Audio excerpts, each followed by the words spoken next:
What is going on? Back again with another video. In today's video, we're going to be talking about this failed London series. Now, if you guys don't know what I'm talking about, this actually came out from the Associated Press, and it's on ESPN as well. This is MLB Knicks' plans for Yankees Blue Jays series in London in 2026. If you guys don't know what Knicks means, I looked it up here on Google for you guys. It says put an N or cancel. So there you have it right there. So this is actually a really interesting article talking about this whole London series. Obviously, 2025, there was no London series. And obviously, we played here pretty much every single year, I think. We played 2019, we were supposed to play 2020, and then it was in 2023 and 2024. A couple of games right there. So I had like a 2-year gap, and then we had another year gap this year. So it says Major League Baseball has abandoned plans to play 2 games in London next season because of scheduling issues with West Ham London Stadium and its sports TV partners. So this is really interesting. MLB has hoped that the New York Yankees and Toronto Blue Jays meet in London on June 13th and June 14th. So there you have it right there. Those were the dates that we were supposed to be in London. But West Ham is home for the Premier League final against Leeds on May 24th. That is quite some time away. I mean, that's over like 15-20 days away. I don't know how that's little time to convert the field to baseball, especially if MLB hired more workers. I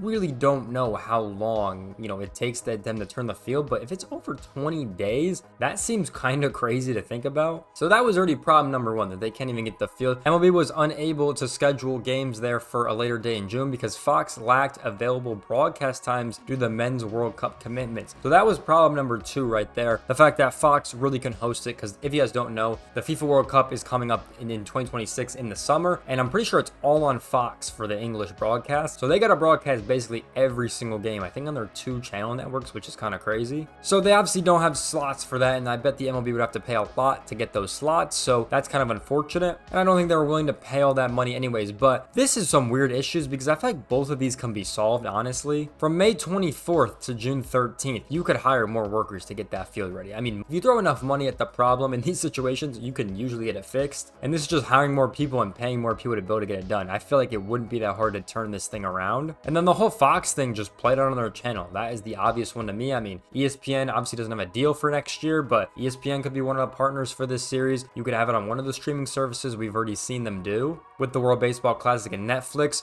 You could have it on this brand new TV partnership that they're supposed to sign soon. So I feel like this is just an excuse not to have it. The time thing, once again, I feel like you could hire more people to figure that out. But yeah, this is really disappointing from the league, I'm gonna be honest, because this London series is not happening. There was supposed to be the Paris series in 2025, which it talks about in just a little bit, and we're supposed to go to other parts of the world as well. So Commissioner Rob Manfred already said the London games were off during an answer Q&A. Kind of goes over the teams and history of who's played at the London series. So this was another key thing. MLB's labor contract included games in Paris for 2025, but they were called off because the players and the Player Association couldn't find a promoter. So that's even more interesting to think about, that they wanted to play in Paris, but no one wanted to promote it. That is kind of unfortunate. And it's interesting because France, isn't known for baseball, but they're pretty high up on the World Baseball rankings. So if we go on the World Baseball rankings right here, we can see all the countries. If we scroll down to 23, France is right here. So that's why this kind of surprises me. Well, they're the 7th ranked country in Europe. So I know they're not in the World Baseball Classic. They haven't been in a couple years. They haven't qualified for this tournament, but they're still on this list, which still proves to me that baseball is popular in the country, right? I mean, we could take a look. They've been in the European Championships multiple years in a row. The sport is growing in that country, but it seems no one wants to promote it, which is very interesting. I just don't understand that. That's I don't know whose fault it is. I don't know if that's on the MLB or the Player Association or just the people in France. Not totally sure how that stuff works, but that's very weird. Because I was pretty excited for that series, to be honest. And this is what they go on to say. It says we remain interest in Europe, which makes sense because the sport is growing over there. We think London is an important jumping off point for us, Manfred said. We have a facility that comes a long way since the first Yankee and Red Sox game. It's a much better ballpark now than it was due to their willingness to make the investment in that. We continue to believe that there was an opportunity there and that we can get at the developed economies in Europe through London's entry. So that's what they go on to say, which is very interesting. I really do think if they want to play in Europe, London is the most played city that they've been in. The Paris one I thought was really cool after the Olympics, right? I mean, it'd be cool to see something in Spain maybe, because Spain's been a pretty good team for multiple years. Yeah, even if we went to like Italy, I think would be really cool, especially if the Yankees were playing there, for example, because there's a huge Italian heritage in New York, right? Like, just all these different countries would be really cool to play at, and they've done it with these soccer stadiums or these cricket stadiums. They've turned them into baseball fields, so it's definitely possible in my opinion. And now this is really interesting. It says Manfred said MLB is working on grassroots innovations locations in India because of the nation's affinity to cricket. We're really starting from the bottom up. That is kind of crazy. I never thought MLB would be going to India in the future, but that is another possibility, which is pretty crazy. So we have London being a main opportunity right now, India as one of them as well. They go on to say Mexico is also a priority. MLB has played regular seasons games here. We've obviously seen that as well. And then the Arizona Diamondbacks and San Diego Padres are likely to play Mexico City next April 25th and 26th. So I think the Mexico series is coming back for 2026. I think they've really liked that and getting those partnerships and those deals done, which is pretty cool. So right now it's really London, Mexico, Korea, Japan, and maybe India, which is kind of crazy that they're going to be going to. So it goes on to say we've worked very hard to develop better relationships with the Mexican professional leagues. We think we can ultimately build those relationships in a way that they look like Japan and Korea, but we have enough players coming to the US to play that drives our business here in the US. So that's interesting too.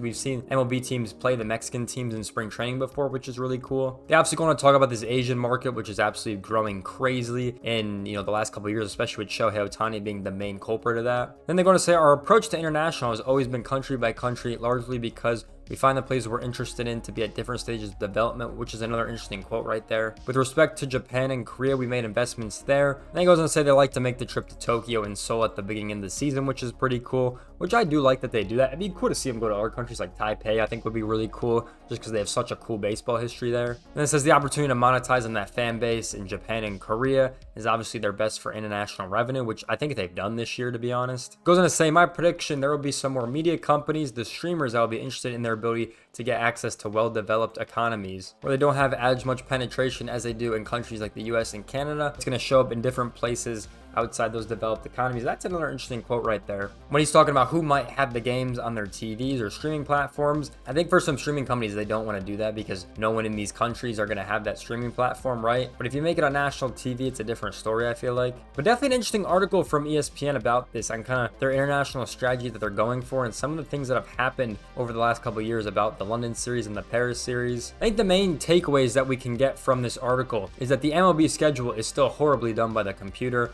I mean, they could have easily just moved the dates. I think that would be, very feasible for them to do, right? I think that's a clear sign of the schedule being trash. I think we can kind of see where their international strategy is, right? They have London, they have Mexico City, they have Japan, they have Korea. And then maybe they want to do grassroots in India, which could be very interesting just because they are, once again, one of the most populous countries in the world. They obviously have a big cricket history there and it's pretty similar to baseball. So maybe they're trying to convert some fans over there, but I feel like the logistics of that whole thing would just be crazy. Trying to get the guys over to Asia, trying to get them back, I feel like would be very tough on the travel. But those are some of the locations and countries that they are going to continue to go to, which I think is pretty cool. I like the strategy they're going for here. Once again, really wish that game in Paris would happen, but kind of a fumble on the London series for sure. So it looks like next year we're only going to be playing in Mexico, it looks like, unless they open up in Korea or Japan, which doesn't look likely so far. Just we're going to have this Arizona and San Diego series in Mexico, which I think is going to be pretty cool. But besides for that, it doesn't look like we're getting anything else. But what's your guys' thoughts about this whole situation? Do you think the MLB is fumbling hard? Do you guys think that their international strategy is good? I would love to hear your guys' thoughts in the comment section down below. And with that being said, I hope you guys enjoyed today's video. Make sure to like, comment, subscribe. I'll see you guys in the next one. Peace out, everyone.